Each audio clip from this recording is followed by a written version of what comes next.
In টিভির সুপ্রিয় দর্শক, অনুষ্ঠানের শুরুতে আপনাদের সকলকে জানাচ্ছি আসসালামু আলাইকুম এবং শুভেচ্ছা। আশা করি আপনারা ভালো রয়েছেন। আর আমরা প্রতি সপ্তাহের মতো এবারও আপনাদের সম্মুখে হাজির হয়েছি আইএন জার্নাল অনুষ্ঠান নিয়ে। সংবাদপত্র বিষয়ক এই অনুষ্ঠানে আমরা প্রতি সপ্তাহে আপনাদের জন্য এই সময় নিয়ে আসি এবং এই যে সমসাময়িক যে সংবাদ, যে ঘটনা যেগুলা দেশে এবং বিদেশে ঘটে, সেগুলোর পত্রিকার অংশ থেকে আমরা আলোচনা করি।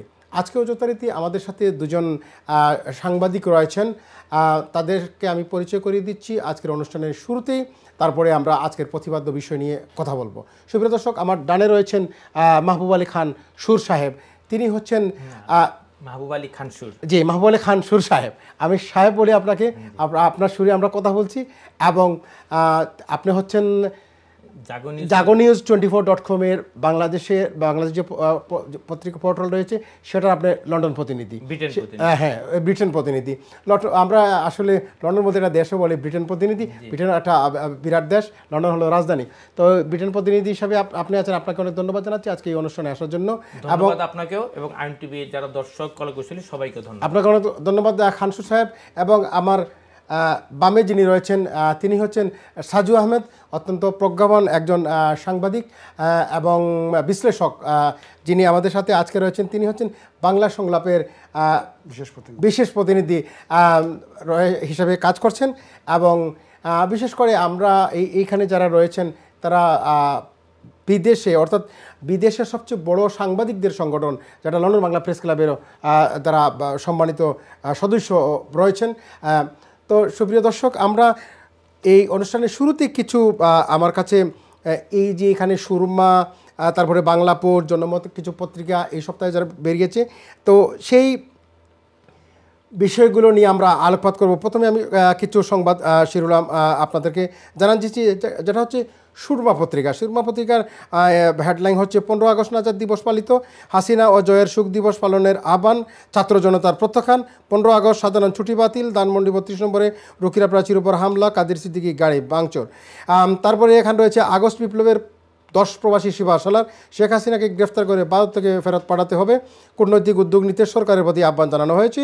তারপরে এখানে রয়েছে শিরোনামে অনেকগুলো বিষয় রয়েছে। বাংলাদেশে 90 দিনে নির্বাচন নিশ্চিত করবে ভারত, আশা জয়ের। আয়নাগরের ভয়ঙ্কর বর্ণনা দিলেন ব্যারিস্টার আরমান। শেখ হাসিনার পতনে যুক্তরাষ্ট্রের কোনো ভূমিকা নেই, হোয়াইট হাউস। নতুন বিতর্কে টিউলিপ পদত্যাগ দাবি। তো সুপ্রিয় দর্শক, আমরা এরপরে বাংলা পোস্টে যেগুলো দেখতে পাচ্ছি যে আওয়ামী সরকার অর্থাৎ শেখ হাসিনা সরকারের পতনের পর অনেকগুলো মামলা হয়েছে। তো যাত্রাবাড়িতেও দোকানি হত্যায় শেখ হাসিনা, রেহানা, জয়পুতুলের বিরুদ্ধে মামলা করা হয়েছে। তারপরে বাংলা পোস্টে যে শিরোনাম হচ্ছে যে গণঅভ্যুত্থানের সাফল্য ও উদ্দেশ্য নস্যাৎ করে দিতে সুপরিকল্পিত ষড়যন্ত্র চলছে, তারেক রহমান। তারপরে এই স্থগিত এইচএসসি পরীক্ষা বাতিল ঘোষণা করা হয়েছে। তা বাংলা পোস্টে যেটা হাসিনার কাঁধে মামলার পাহাড়, ব্রিটিশ সরকারের সহযোগিতা চাইলেন ডক্টর ইউনূস, বাতিল হচ্ছে লাল পাসপোর্ট। সিলেটের মাঠে আরিফের জয় জয়কার, বন্যায় ডুবছে দেশের 5 জেলা এবং অন্যান্য বিষয়গুলো আমরা উপস্থাপিত করব। আমাদের যারা সাংবাদিক রয়েছেন তারাও বিভিন্ন বিষয় নিয়ে অবশ্যই তাদের এই সপ্তাহের যে মূল বিষয়গুলো সংবাদপত্রে উঠে এসেছে সেগুলো নিয়ে আমরা আলোচনা করব। প্রথমেই আমরা যাচ্ছি যে একটা জিনিস হচ্ছে যে বাংলাদেশে 5 জেলা বা অনেকাংশ ডুবে গেছে এবং সেই জায়গায় আমরা কিন্তু দেখতে পাচ্ছি ফারাক্কার কথা এবং ভারতের কথা, যে তারা হয়তো ইচ্ছাকৃতভাবে এই যে হঠাৎ করে একদিনের ভিতরে সারা দেশ পানিতে সয়লাভ হয়ে গেল। সেইখানে আমরা যাব খানসুর সাহেবের কাছে যাব যে আসলে এটা কি রাজনৈতিকভাবে এটা সরকারের পতন এবং সে সাথে বিগত সরকারের একটা ভালো সম্পর্ক ছিল, তো সেইখানে অনেকে দায়ী করছে, সেটাকে আপনি কীভাবে দেখছেন? ধন্যবাদ মুরাদ ভাই। বাংলাদেশের এই রাজনৈতিক পট পরিবর্তন এবং এটার সাথে সংশ্লিষ্ট প্রতিবেশী দেশ ভারতের মানে খুব যুগসূত্র আছে বলে শুধু আমার কথা না, রাজনৈতিক বিশ্লেষক, বাংলাদেশের জনগণ সবাই স্পষ্ট বুঝতে পারতেছে। এরপর আমি জাস্ট বলবো যে বাংলাদেশে এর আগেও এই ধরনের বন্যা হয়েছে, যেমন আপনি 88 বন্যা বলবেন, 98 বন্যা বলবেন, এই বন্যা বাংলাদেশে অনেক ক্ষতিও হয়েছে। কিন্তু বন্যাটা একটা আছে প্রাকৃতিক দুর্যোগ, আরেকটা আছে যে বাংলাদেশটার ম্যান মেড বাংলাদেশে ডিজাস্টার, হ্যাঁ আমরা কিভাবে আমরা কাদের দ্বারা প্রতিবেশী দেশগুলিকে এবং আমাদের ওই প্রতিবেশী দেশটা যে তাদের প্রয়োজনে যে বাদ দেওয়া হয়েছে, ওই বাদের কারণে কি আমাদের মাঝে মাঝে কি হয় কি না এটা স্পষ্টত বোঝা যায় এবং আগেও আমাদের ফল আমরা দেখেছি। সো এই কারণেই আমরা যখন প্রাকৃতিক কোনো দুর্যোগ না থাকে, প্রাকৃতিক দুর্যোগ তেমন না যে লুকিয়ে রাখার মতো, সো যখন প্রাকৃতিক দুর্যোগ না হওয়ার সত্ত্বেও একটা পূর্বাভাস থাকে যে হবে, এক্স্যাক্টলি ঘূর্ণিঝড় হবে, প্রচুর বৃষ্টিপাত হবে, তারপরে বন্যা হবে, তারপরে এক অঞ্চল ভরে যাবে। আর আয়লা সুনামি যাই হোক এবং আগে একটা বার্তা চলে আসে। আর যখন বন্যা হইতেছে দেখলেছে কোনো প্রাকৃতিক দুর্যোগ কোনো সিনড্রোম নেই, কিন্তু হঠাৎ করে বন্যা হয়ে যায়, স্পষ্ট বোঝা যায় এটা ম্যানমেড, আপনি যেটা বললেন ম্যানমেড।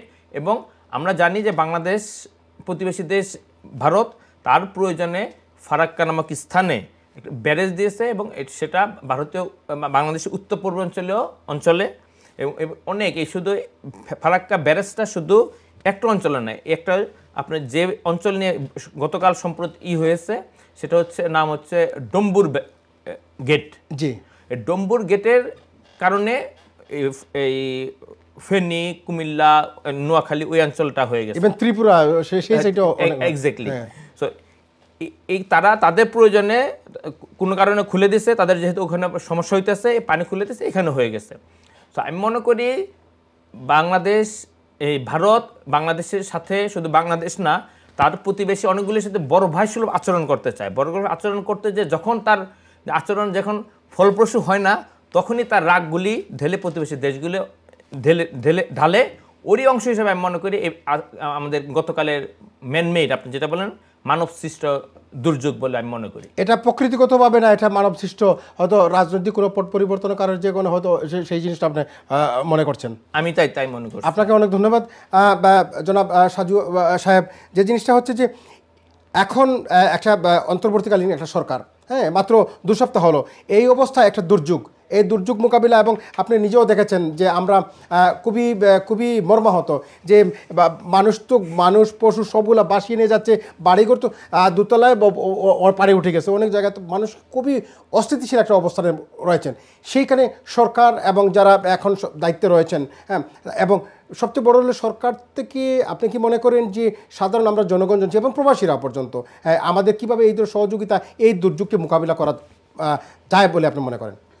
ধন্যবাদ মুরাদ ভাই। আসলে এই যে দুর্যোগের ব্যাপারটা শুরু করলে আপনারা যেটা বলতেছেন যে এটা আপনারা দুইজনই বলতেছেন যে এটা ম্যানমেড, এখান থেকে আমি একটু ডিফার করছি আপনাদের সাথে। কারণ হচ্ছে কি, এই যে নর্মালি আপনি দেখেন, আপনি যদি ভূমিকম্প ছাড়া অন্য যেগুলো প্রাকৃতিক দুর্যোগ ওইগুলো কিন্তু আগে পূর্বাভাস দেওয়া যায়।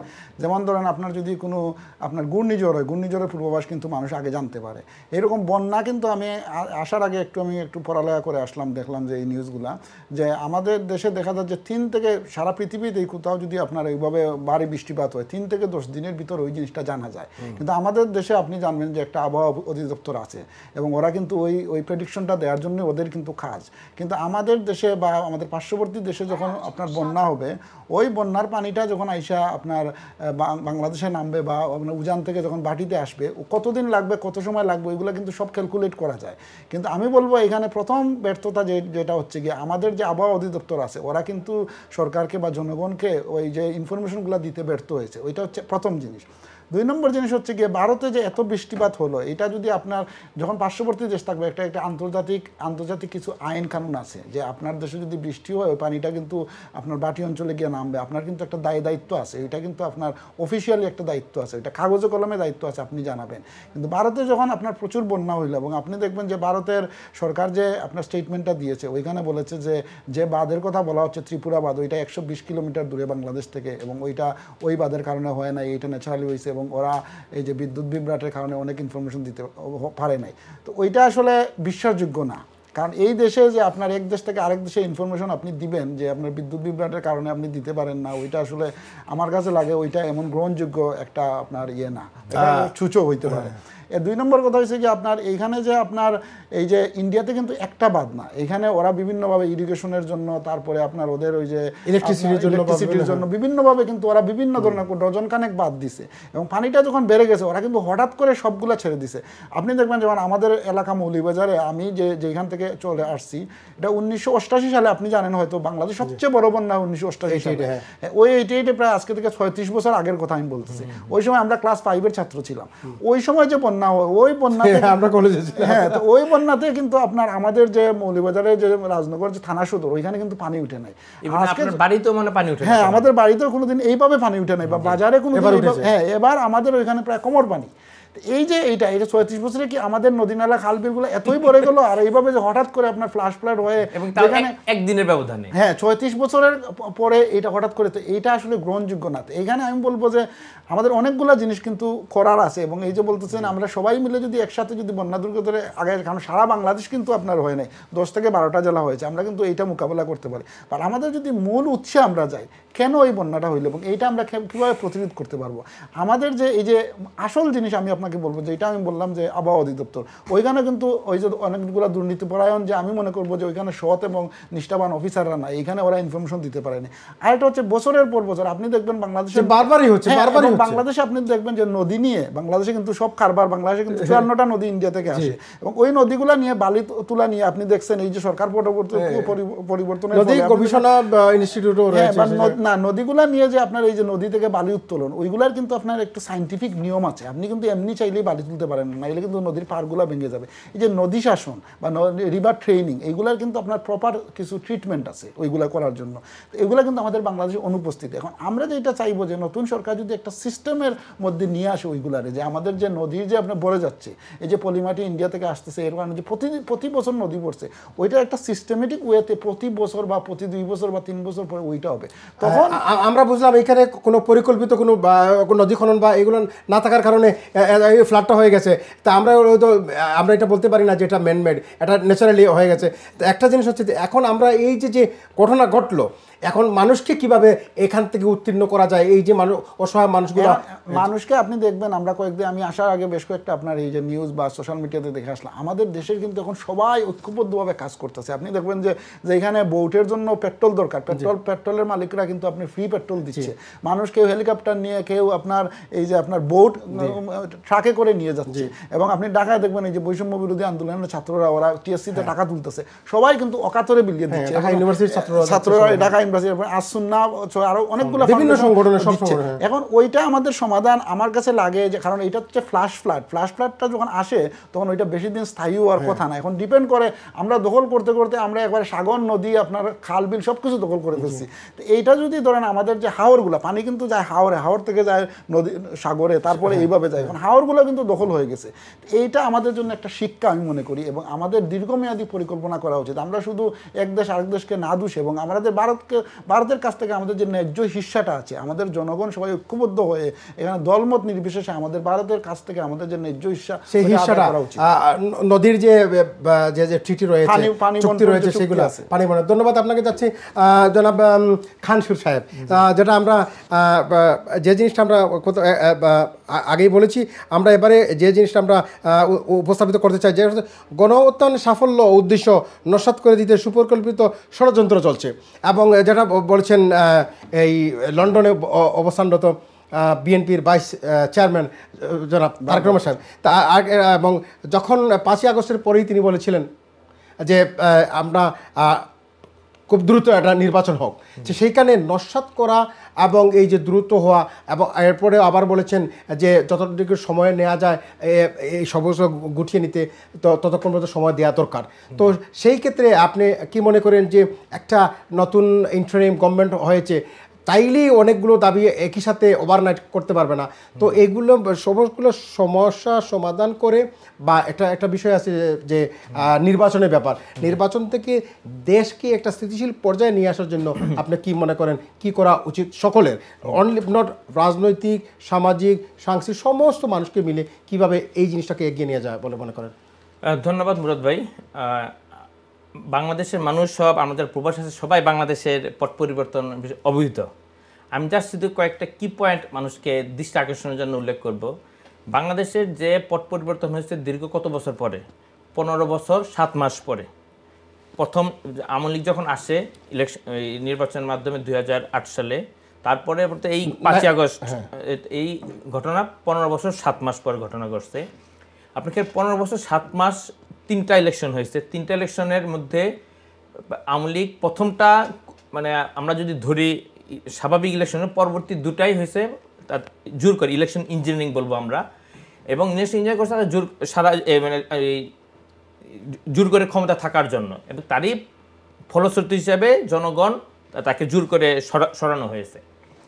কিন্তু সাথে সাথে এই 15 বছরে কিন্তু প্রধান বিরোধী দল যারা ছিল তারা কিন্তু চেষ্টা করেছে বিভিন্নভাবে এই ক্ষমতা থেকে সরানোর জন্য, কিন্তু তারা পারেনি। এবার গণবিস্ফোরণ বলেন, গণ অভ্যুত্থান বলেন, গণবিপ্লব বলেন, যেটাই বলেন, সরকার পরিবর্তন হয়েছে এবং শেখ হাসিনা সরকার পালিয়ে গেছে দেশের বাইরে।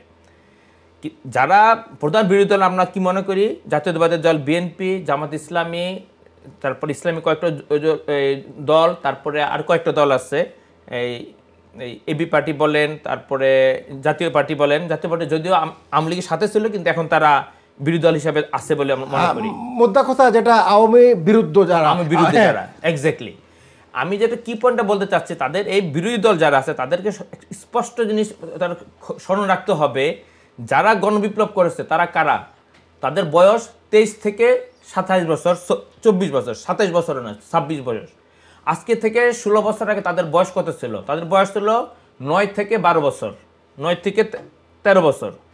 9 থেকে 13 বছর যারা ছিল, যে শ্রেণীটাই এই প্রজন্মের ছেলে মেয়েগুলো, তারা তখন তাদের ভোট দেওয়ার অধিকার ছিল না, তারা খুবই অল্প টিনেজ ছিল, তারা কিছুই বুঝতো না বাংলাদেশের এই আওয়ামী লীগ কী, বিএনপি কী, জামাত ইসলামী কী, জাকের পার্টি কী, তারা কিছুই বুঝতো না। এখন তারা যখন ইউনিভার্সিটিতে গেছে, ইউনিভার্সিটি পাশ করছে, তারা এখন বাংলাদেশের শাসন ব্যবস্থা অতিষ্ঠ হয়ে গেছে, তখন তারা গণবিপ্লব, গণ অভ্যুত্থান করতে বাধ্য হয়েছে। একইভাবে যুগ পরিবর্তন হয়েছে, একইভাবে যারা বিরোধী দল, যারা নির্বাচনের মাধ্যমে ক্ষমতা আসতে চায়, তাদেরকে স্মরণ রাখতে হবে স্পষ্টভাবে যে আমরা যে 3 মাসের মধ্যে নির্বাচন চাচ্ছি, 6 মাসের মধ্যে নির্বাচন চাচ্ছি, এবং আমরা ক্ষমতা যেতে চাচ্ছি, আমাদের ক্ষমতা যাওয়াটা কতটুকু সুদূর পরাহত, কতটুকু বাস্তবতা, কতটুকু এই নতুন প্রজন্ম আমাদেরকে কীভাবে নেবে সেদিকেও খেয়াল রাখতে হবে। আমরা যে নির্বাচনে যাব তারা আমাদেরকে কীভাবে নেবে। আপনি জানেন কিছুদিন আগে এই 5ই আগস্টের পরপরই প্রধান বিরোধী দল বলে বিএনপি তারা বড় একটা গণসমাবেশ করলো। এখান থেকে তাদের ভারপ্রাপ্ত চেয়ারম্যান তারেক রহমানও বক্তব্য দিয়েছেন, খালেদা জিয়া বাংলাদেশ থেকে ওখানে ছিল। তাদের এত বড় গণসমাবেশের মধ্যে তারা যারা এই শহীদ হলো তাদের প্রতি ততটা সম্মান প্রদর্শন করে নাই। তারপর এই গণসমাবেশে প্রথমে তারা কী ডাক দিল যে 3 মাসের মধ্যে নির্বাচন দিতে হবে। 16 বছরের একটা অনিয়ম, একটা বিশৃঙ্খলাকে একটা রাষ্ট্রের, একটা ঘরের সমস্যা না, একটা রাষ্ট্রের কীভাবে 3 মাসের মধ্যে সংস্কার করা সম্ভব? আমি সারপ্রাইজ একজন প্রধান বিরোধী দল হিসাবে তারা কীভাবে 3 মাসের মধ্যে নির্বাচন দাবি করে, যেখানে সংবিধানেই নাই 3 মাসের মধ্যে ইলেকশন করার। আমি মনে করি তাহলে কি আপনি মনে করেন যে এটা মানে ক্ষমতায় যাওয়ার যে একটা তাড়াহুড়ো ভাব, ওই জিনিসটাই প্রকাশিত হলো? এই যে এতগুলো মানুষ মারা গেল, তারা আন্দোলন করলো, তাদের প্রতি ভ্রুক্ষেপ না করে আর কি মনে হলো যে এগুলা কিন্তু জনগণই হয়তো এখন বুঝে। এই যে আপনি যেভাবে বললেন যে এরা মাত্র 9 বছরের বাচ্চারা আজকে একটা বিপ্লব ঘটিয়ে দিল। হ্যাঁ, আজকে তারা 9 বছরের না, মানে 16 বছর আগে তারা 9 বছরের এই যে আমি যেটা বলতে চাচ্ছি যে যেই ক্ষমতা যাক নেক্সটে, একদলীয় যাক অথবা জুট করে যেই ক্ষমতা যাক, তাদেরকে বর্তমান প্রজন্মের সেন্টিমেন্ট কি, তারা কি চায়, তাদের ধ্যান ধারণা কি, ওদিকে খেয়াল রেখে তারা নির্বাচনের কৌশল, নির্বাচনের প্রচারণা, তাদের রাজনৈতিক কৌশল। তাহলে আপনি বলতে চাচ্ছেন যে যারা এখন যারা ইনফ্রেম গভর্নমেন্টে আছে তাদেরকে অ্যাটলিস্ট সময়টুকু দেওয়া, তারা কিন্তু কোনো পার্টি থেকে আসে নাই, ডাইরেক্টলি কোনো পার্টি থেকে, আমরা যেটা জানি পার্টি থেকে আসে নাই, তখন তারা এই তাদের মতো করে গুছাতে তাদেরকে সময় দেওয়া উচিত বলে আপনি মনে করেন? অবশ্যই। আপনাকে অনেক ধন্যবাদ যাচ্ছি সাজু সাহেবের কাছে। সাজু সাহেব, যে জিনিসটা হচ্ছে আপনারা জানেন, আমরা তো আমি বিশেষ করে আমি 70 অর্থাৎ 71-এর যে স্বাধীনতা যুদ্ধ সেটাও দেখেছি, তারপরে 74 দেখেছি, 75 দেখেছি, 2000 দেখেছি, 88, 86, 90, 91 সব অনেকগুলো। হ্যাঁ, তা আমার হয়তো অনেকে আমাকে মনে করে সেই বয়সের না, কিন্তু আমি মুক্তিযুদ্ধ আমরা তো জানি। হ্যাঁ, 4 বছরই ছিলাম, আমি 4 বছর ছিলাম, এত মায়ের কোলে ছিলাম, তো কিছুটা মনে আছে। এবং 74-75 তো মনেই আছে।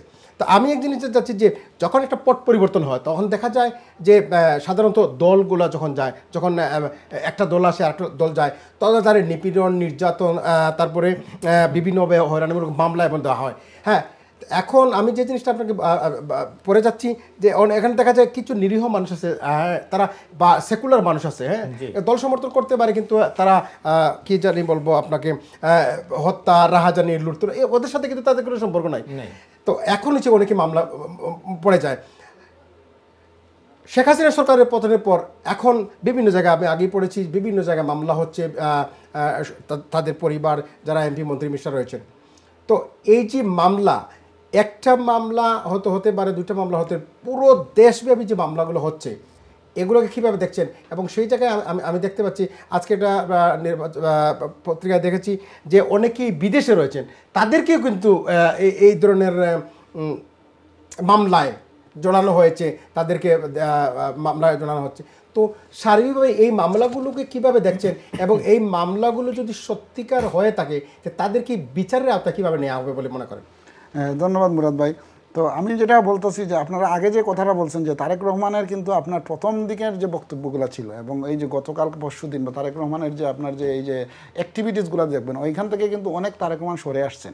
এবং আপনি দেখবেন যে ওই কথাটা কিন্তু তারেক রহমান বলেন না, ওইটা কিন্তু ওনাদের যে মহাসচিব উনি বলেছিলেন 3 মাস। এরপরে কিন্তু কয়েকদিন আগে যে আপনার বিএনপির যে স্থায়ী কমিটির যে আপনার অনুষ্ঠানটা হলো, ওদের যে সভাটা হলো, ওইখান থেকে কিন্তু বিএনপি বলেছে আমরা একটা যৌক্তিক সময় দিব, ওইখানে কিন্তু ওনারা কোনো টাইম বেঁধে দেয় নাই। এবং আপনি দেখবেন যে বিএনপির কিছু কার্যক্রম আপনি দেখবেন যে আপনার ওই যে ওনাদের একজন আপনার নেতা, এবং সবাই বলে যে তারেক রহমানের খুব ঘনিষ্ঠ দুলু, উনি কিন্তু বলেছিলেন যে ওই যে যদি শেখ হাসিনার কোনো বক্তব্য প্রচার করা হয় আমরা পত্রিকা জ্বালিয়ে দিব, এইগুলো সাথে সাথে কিন্তু ওনাকে কিন্তু আপনার ওনার প্রধানমন্ত্রী হয়ে গেছে। তারপরে কয়েকদিন 2-3 দিন আগে দেখবেন ওই যে শ্যামা অবৈধ এবং আরেকজন নিয়ে যে ওদের একটা মায়েরও একজন মানুষ মারা গেল, দুইজনকে কিন্তু আপনার পদচ্যুত করা হয়েছে। তো এখানে আমরা দেখা যাচ্ছি যে এবং জামাতও কিন্তু সরকারকে আনকন্ডিশনাল অফার দিয়ে আসছে। এবং আপনি দেখবেন কয়েকদিন আগে এই যে আপনার ইন্ডিয়ান একটা নিউজে আসছে যে আওয়ামী লীগ পতনের জন্য কারা দায়ী, যে ওই ইন্ডিয়ান নিউজই বলছে যে আমাদের 4 জন নেতা দায়ী। এখন আমি মনে করি এখন জায়গায় সরকারের যে অবস্থা, ওই আওয়ামী লীগও যদি দেশে থাকতো, বা আওয়ামী লীগের প্রধান যদি দেশে থাকতো, বা বিএনপিও দেশে আছে, বা জামাত, সবাই কিন্তু এই সরকারকে সময় দিত। কারণ বাংলাদেশের যে রাষ্ট্র সংস্কারের যে জিনিসটা, যার কারণে কিন্তু বৈষম্য বিরোধী আন্দোলনের শুরুটা হয়, এটা কিন্তু একদিনে হয় না, এটা কিন্তু অনেকবার এই যে আপনার এই যে সড়ক আন্দোলন বা বিভিন্নভাবে আন্দোলনের কারণে কিন্তু মানুষের যখন আপনার একটা বিস্ফোরণ বিভিন্নভাবে প্রকাশের সুযোগ হয়েছে। বিভিন্ন অনিয়মের এই অনিয়মগুলো যাইতে হলে কিন্তু আপনার, এবং বিএনপিও এটা বুঝতে পারতেছে, আওয়ামী লীগও বুঝতে পারছে। কারণ আপনি যখন একটা রাজনৈতিক দল থাকবেন, ওই দল কিন্তু ওই দলের বিরুদ্ধে কিন্তু অনেক সময় ব্যবস্থা নিতে পারে না। দলের বিভিন্ন ধরনের হিসাব নিকাশ থাকে, দলের অনেক ধরনের আপনার হিসাব নিকাশ থাকে। এখন কিন্তু সবাই চাইতেছে যে বাংলাদেশ যে রেলের যে ট্রাকে ছিল, ওই ট্রাকে বাংলাদেশে আবার উঠতে হবে। ওই ট্রাকে উঠতে হলে কিন্তু 3 মাস বা 6 মাস এনাফ সময় না। কেউ বলতেছে 3 বছর, কেউ বলতেছে 2 বছর, এইরকম একটা যৌক্তিক সময় হইতে হবে। এবং এইটা আপনি দেখবেন গত 16-17 দিনের সরকার কিন্তু এটা শুরু করেছে। আর এইটা এতদিনের জঞ্জাল, এখানে যেমন ধরেন একজনই দরবেশ বাবাই এক ব্যাংক থেকে 50,000 কোটি টাকা নিয়ে গেছে, আরেক ব্যাংক থেকে 26,000 কোটি টাকা নিয়ে গেছে। এটা কিন্তু একদিনে সম্ভব না, এটা সময় দেওয়া দরকার। এটা আপনার সাথে আমি এক হই।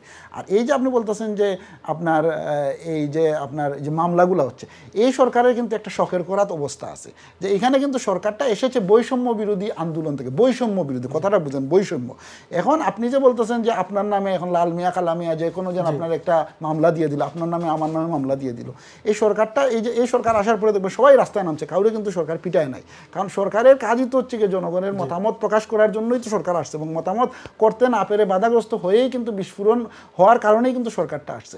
এই যে আপনি কথায় কথায় যে আপনি যদি মামলা দিয়ে দেন, এবং নিরপরাধ এবং মানুষকে যদি আপনার মামলা দেন, বিদেশিদের যদি মামলা দেন, মৃত মানুষকে যদি মামলা দেন, এই মামলাগুলো ঠিকবে না। কয়েকদিন আগে এই সরকারের আমলে আপনি দেখছেন যে একজন একটা কেস করেছিল হাইকোর্টে, কিন্তু এটা আপনার খারিজ হয়ে গেছে। এই মামলাগুলো মৃত মানুষ। আপনাকে অনেক ধন্যবাদ সাজু সাহেব। আমরা যাচ্ছি ছোট্ট একটি বিরতিতে। সুপ্রিয় দর্শক, আমরা কথা বলছি আয়ন জার্নাল নিয়ে। আজকে এই যে সংবাদবদ্ধ বিষয় নিয়ে আলোকপাত করছি। আমাদের সাথে রয়েছেন খানসুর সাহেব, আমার অত্যন্ত প্রিয়ভাজন, এবং আমাদের সাজু সাহেব। আমরা যাচ্ছি ছোট্ট একটি বিরতিতে। বিরতির পরে আবারও চলে আসবো। আপনারা যাবেন না কোথাও, থাকবেন আমাদের সাথে, আয়ন টিভির সাথে, আয়ন জার্নালের সাথে। ধন্যবাদ সকলকে।